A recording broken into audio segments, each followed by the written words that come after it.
João Patton, um missionário entre os antropófagos, 1824-1907. Perto de Dawswinton, na Escócia, morava um casal conhecido em toda a região como os velhos Adão e Eva. A esse lar veio em visita uma sobrinha, Jeanette Rogerson.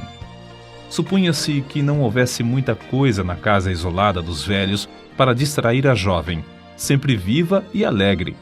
Mas uma coisa atraiu-lhe o interesse. Um rapaz chamado Tiago Patton, que entrava, dia após dia, no matagal perto da casa. Levava sempre um livro na mão, como se ali fosse para estudar e meditar. Certo dia, a moça, vencida pela curiosidade, entrou furtivamente por entre as árvores e espiou o rapaz recitando os sonetos evangélicos de Erskine. A sua curiosidade tornou-se em santa admiração quando o jovem, deixando o chapéu no chão, ajoelhou-se debaixo de uma árvore para derramar a alma em oração perante Deus. Ela, espírito de brincalhona, avançou e pendurou o chapéu em um galho que estava próximo. Em seguida, escondeu-se onde podia, sem ser vista, para presenciar o rapaz perplexo a procurar o chapéu. No dia seguinte, a cena se repetiu. Mas o coração da moça comoveu-se ao ver a perturbação do rapaz, imóvel por alguns minutos, com o chapéu na mão. Foi assim que ele, ao voltar no dia seguinte ao lugar onde se ajoelhava diariamente, achou, preso na árvore, um cartão que continha os seguintes dizeres: a pessoa que escondeu seu chapéu confessa-se sinceramente arrependida de tê-lo feito e pede que ore, rogando a Deus que a torne crente tão sincera como o Senhor. O jovem fitou por algum tempo o cartão, esquecendo-se completamente naquele dia dos sonetos. Por fim, tirou o cartão da árvore. No momento em que se reprovava e a sua estupidez por não saber que fora um ser humano quem escondera o chapéu 2 vezes, viu passar por entre as árvores, na frente da casa do velho Adão, uma moça, balde na mão, cantando um hino escocês. Naquele instante, o moço sabia, por instinto divino, que a visita angélica que invadira seu retiro de oração fora a gentil e hábil sobrinha dos velhos Adão e Eva. Tiago Patton ainda não conhecia Jeanette Rogerson, mas ouvira falar nas suas extraordinárias qualificações intelectuais e espirituais.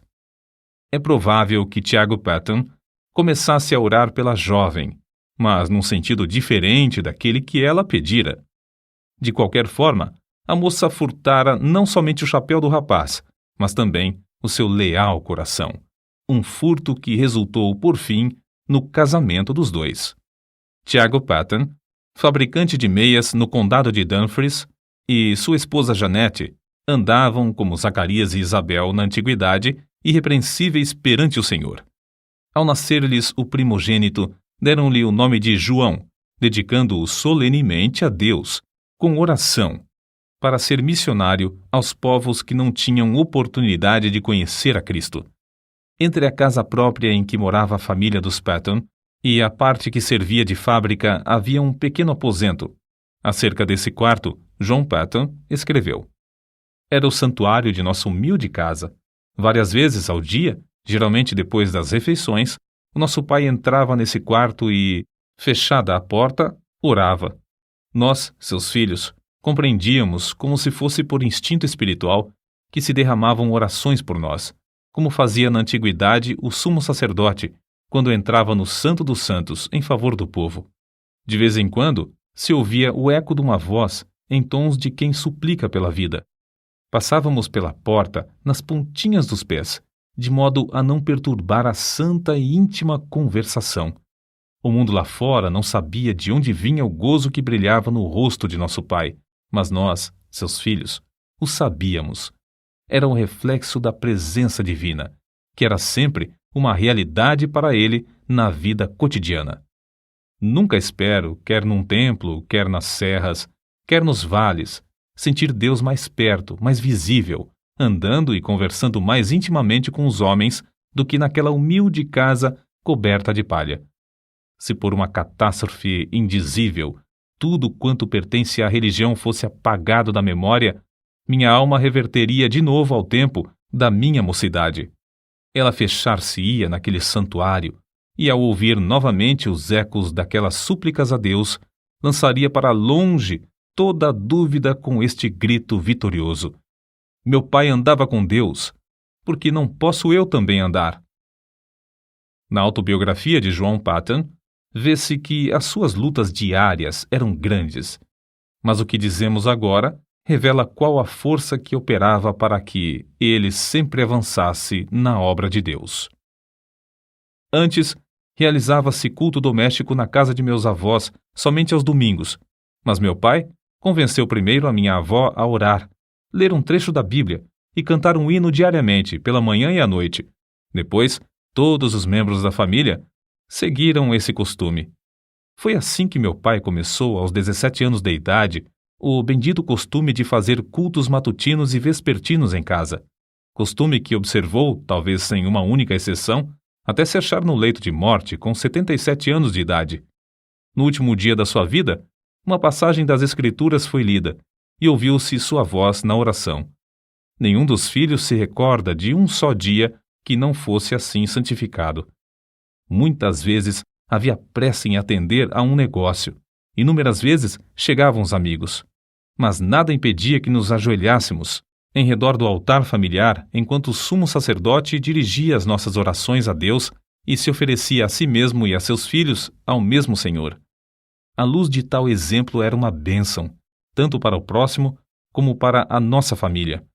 Muitos anos depois, contaram-me que a mais depravada mulher da vila, uma mulher da rua, declarou que a única coisa que evitou o seu suicídio foi que, numa noite escura, perto da janela da casa de meu pai, ouviu-o implorando no culto doméstico que Deus convertesse o ímpio do erro do seu caminho e o fizesse luzir como uma joia na coroa do Redentor.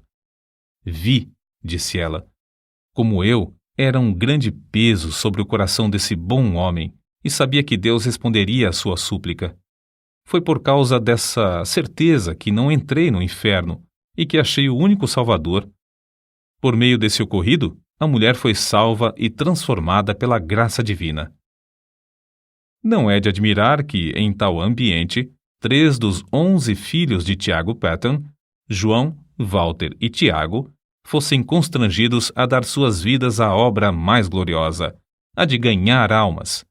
Não julgamos estar esse ponto completo sem lhe acrescentar mais um trecho dessa autobiografia. Até que ponto fui impressionado nesse tempo pelas orações de meu pai, não posso dizer. Nem ninguém pode compreender. Quando de joelhos e todos nós ajoelhados em redor dele no culto doméstico, ele derramava toda a sua alma em oração com lágrimas. Não só por todas as necessidades pessoais e domésticas, mas também pela conversão da parte do mundo onde não havia pregadores para servirem a Jesus. Sentíamos-nos na presença do Salvador vivo e chegamos a conhecê-lo e amá-lo como nosso amigo divino. Ao levantarmos-nos da oração, eu costumava olhar para a luz do rosto do meu pai e cobiçava o mesmo espírito. Anelava, em resposta às suas orações, a oportunidade de me preparar e sair, levando o bendito Evangelho a uma parte do mundo então sem missionários. Acerca da disciplina do lar, eis o que ele escreveu. Se houvesse algo realmente sério para corrigir, meu pai se retirava primeiramente para o quarto de oração, e nós compreendíamos que ele levava o caso a Deus. Essa era a parte mais severa do castigo, para mim. Eu estava pronto a encarar qualquer penalidade, mas o que ele fazia penetrava na minha consciência como uma mensagem de Deus. Amávamos ainda mais o nosso pai ao ver o quanto tinha de sofrer para nos castigar, e de fato tinha muito pouco a nos castigar, pois dirigia a todos nós, 11 filhos, muito mais pelo amor do que pelo temor. Por fim, chegou o dia em que João tinha de deixar o lar paterno. Sem o dinheiro para a passagem e com tudo o que possuía, inclusive uma Bíblia embrulhada num lenço, saiu a pé para trabalhar e estudar em Glasgow. O pai o acompanhou até uma distância de 9 quilômetros. No último quilômetro, antes de se separarem um do outro, os dois caminhavam sem poder falar uma só palavra, Mas o filho sabia, pelo movimento dos lábios do pai, que este orava em seu coração por ele. Chegando ao lugar combinado onde se separariam, o pai balbuciou: Deus te abençoe, meu filho. O Deus de teu pai te prospere e te guarde de todo mal. Depois de se abraçarem, o filho saiu correndo, enquanto o pai, em pé no meio da estrada, imóvel, com o chapéu na mão e lágrimas correndo pelas faces, continuava a orar em seu coração. Alguns anos depois, o filho testificou de que essa cena, gravada na sua alma, o estimulava como um fogo inextinguível a não desapontar o pai no que esperava dele, seu filho, que seguisse o seu bendito exemplo de andar com Deus.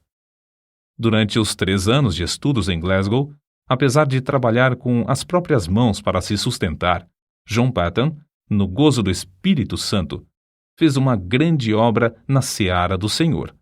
Contudo, soava-lhe constantemente aos ouvidos o clamor dos selvagens nas ilhas do Pacífico, e isso foi, antes de tudo, o assunto que ocupava as suas meditações e orações diárias.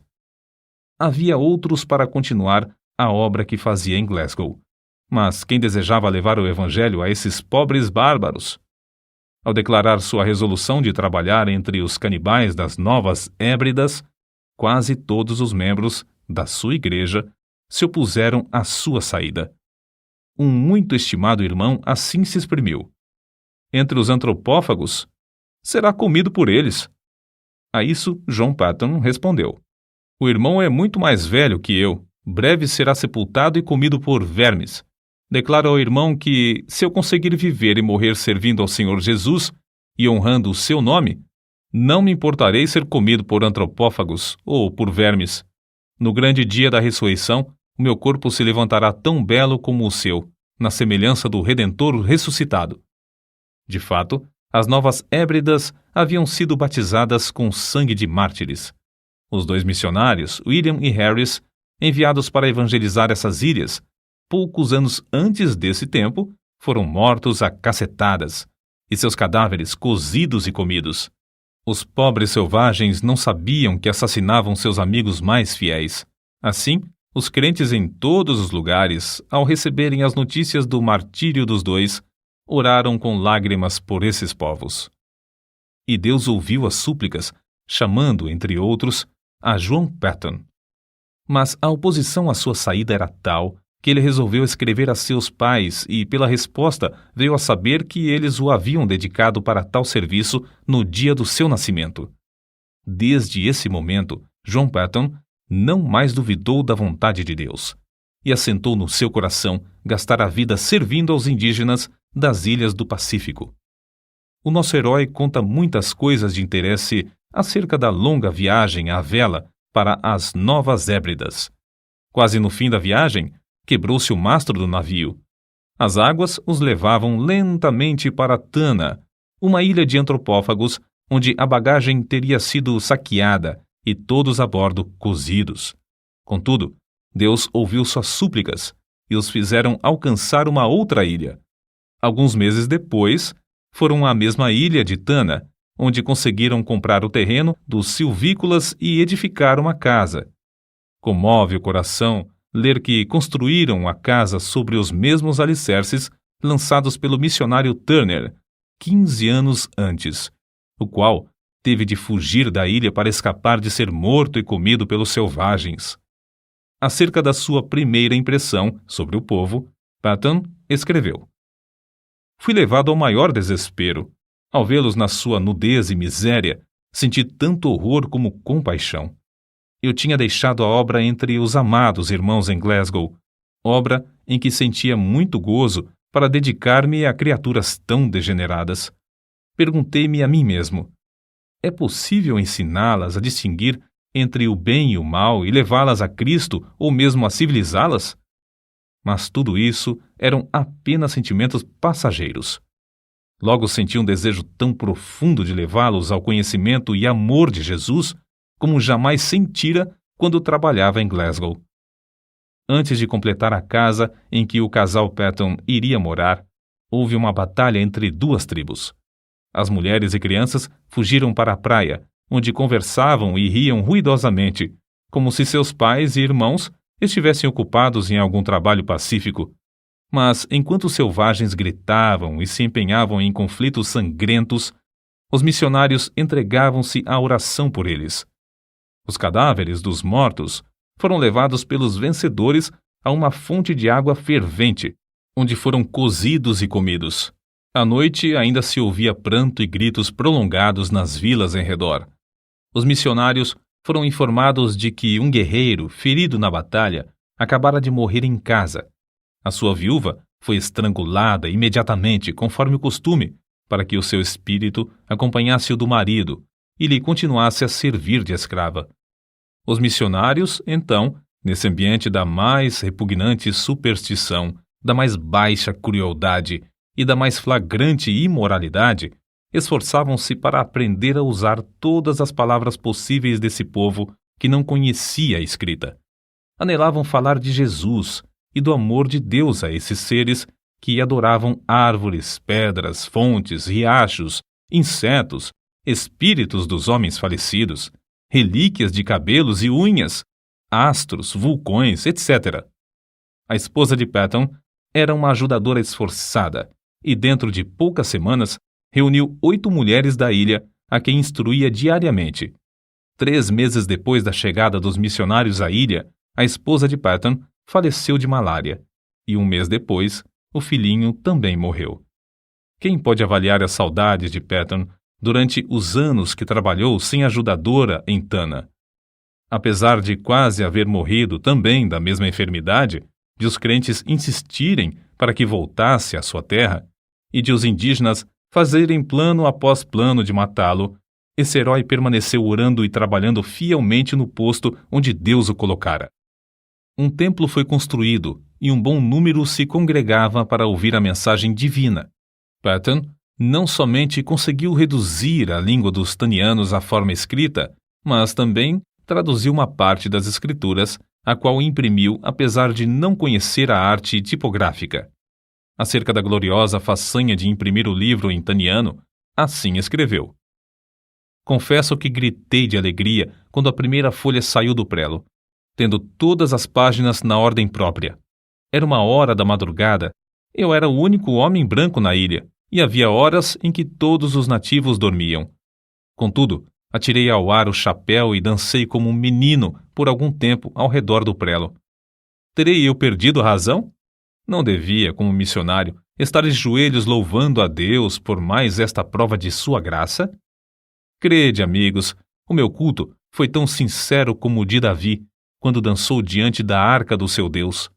Não deveis pensar que, depois de pronta a primeira página, eu não me tivesse ajoelhado pedindo ao Todo-Poderoso que propagasse a luz e a alegria do seu santo livro nos corações entenebrecidos dos habitantes daquela terra inculta. Depois de Patton haver passado 3 anos em Tana, o casal de missionários que vivia na ilha vizinha, Erromanga, foi martirizado barbaramente a machadadas em pleno dia. Ao completar 4 anos de estada em Tana, o ódio dos indígenas dessa ilha chegou ao auge.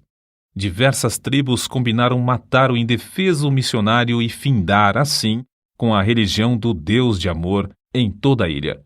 Contudo, como ele mesmo se declarava imortal até findar sua obra na terra, evitava em pleno campo os inúmeros golpes de lanças, machadinhas e cacetes armados pelas mãos dos indígenas, e assim conseguiu escapar para a ilha de Aneitium.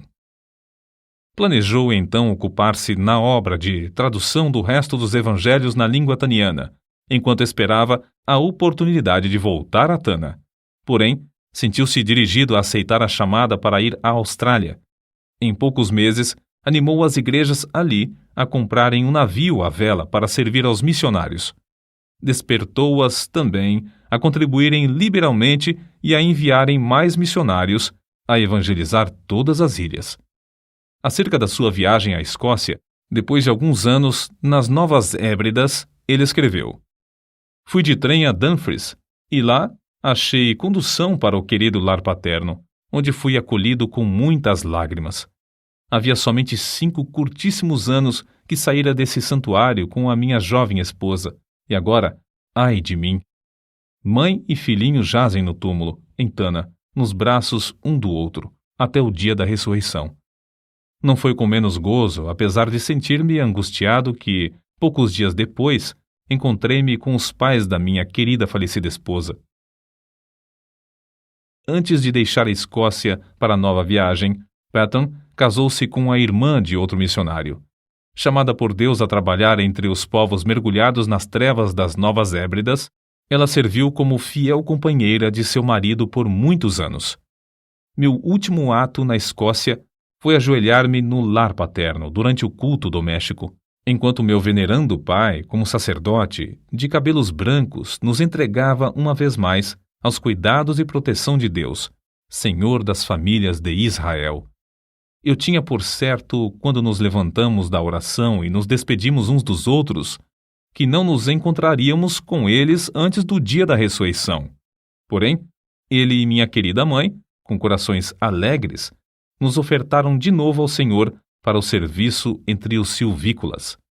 Mais tarde, meu querido irmão me escreveu que a espada que traspassara a alma da minha mãe era demasiado aguda e que, depois da nossa saída, ela jazeu por muito tempo como morta nos braços de meu pai. Prestes a regressar às ilhas, Patton foi constrangido pelo voto de todos os missionários a não voltar a Tana, mas abrir a obra na vizinha ilha de Aniwa.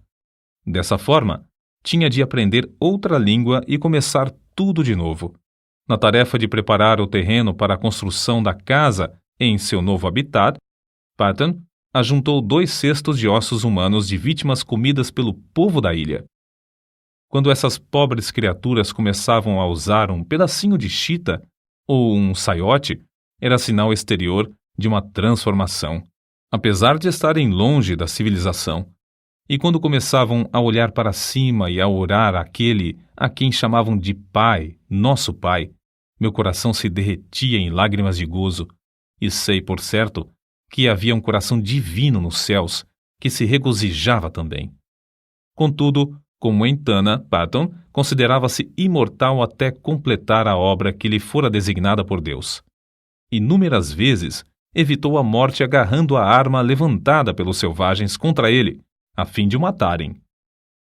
Tempos depois, a força das trevas unidas contra o Evangelho em Aniwa cedeu.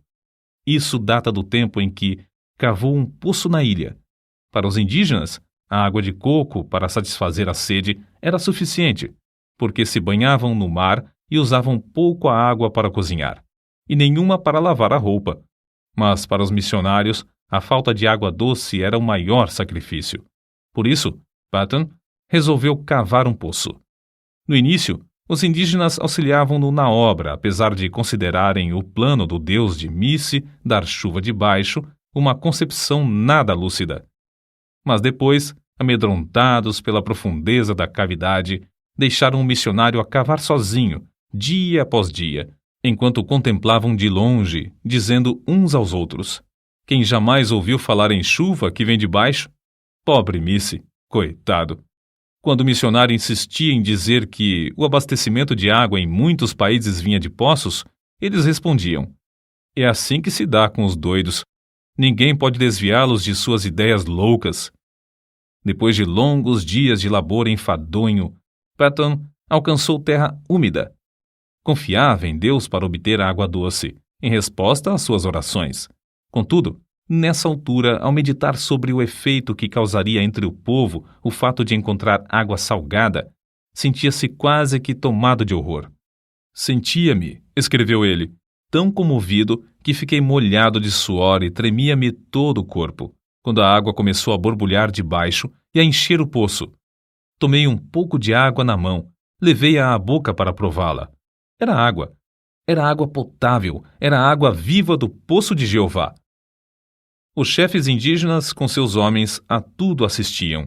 Era uma repetição em escala reduzida do episódio em que os israelitas rodearam Moisés quando ele fez água sair da rocha. O missionário, depois de passar algum tempo louvando a Deus, ficou mais calmo, desceu novamente, encheu um jarro da chuva que Deus Jeová lhe dava pelo poço e entregou-o ao chefe. Este sacudiu o jarro para ver se realmente havia água dentro. Então, tomou um pouco na mão e, não satisfeito com isso, levou à boca um pouco mais. Depois de revolver os olhos de alegria, bebeu-a e rompeu em gritos. Chuva! Chuva! É chuva mesmo! Mas como a arranjou? Patton respondeu. Foi Jeová, meu Deus, quem a deu da sua terra, em resposta ao nosso labor e orações. Olhai e vede por vós mesmos como borbulha a terra. Não havia um homem entre eles que tivesse coragem de chegar perto da boca do poço. Então, formaram uma fila comprida e, segurando-se uns aos outros pelas mãos, avançaram até que o homem da frente pudesse olhar para dentro do poço. A seguir, o que tinha olhado passava para a retaguarda, deixando o segundo olhar para a chuva de Jeová, muito embaixo.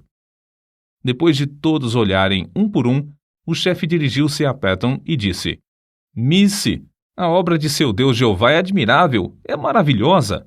Nenhum dos deuses de Aniwa jamais nos abençoou tão maravilhosamente.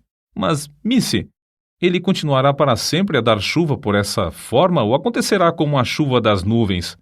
O missionário explicou, para gozo indizível de todos, que essa bênção era permanente e para todos os aniwanianos.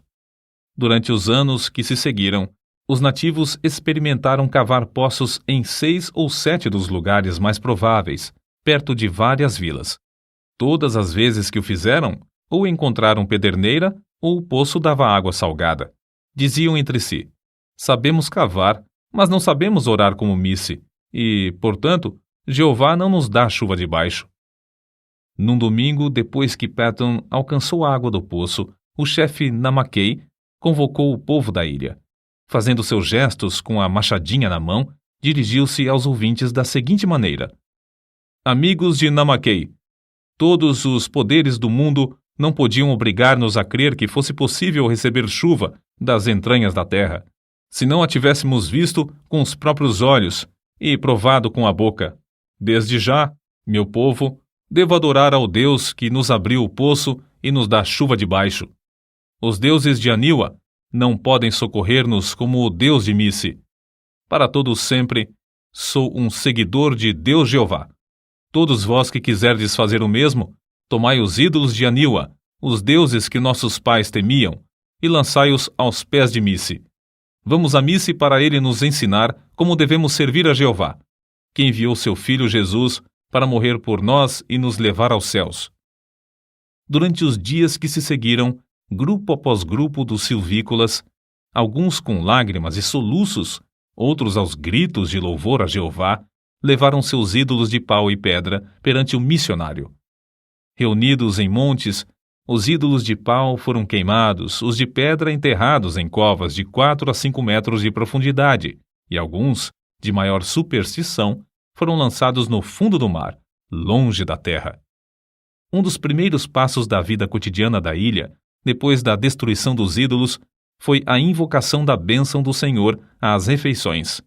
O segundo passo, uma surpresa maior e que também encheu o missionário de gozo, foi um acordo entre eles de fazer culto doméstico de manhã e à noite.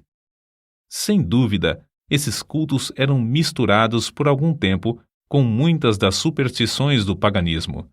Mas Patton traduziu as escrituras, imprimiu-as na língua aniwaniana e ensinou o povo a lê-las. A transformação do povo da ilha foi uma das maravilhas dos tempos modernos.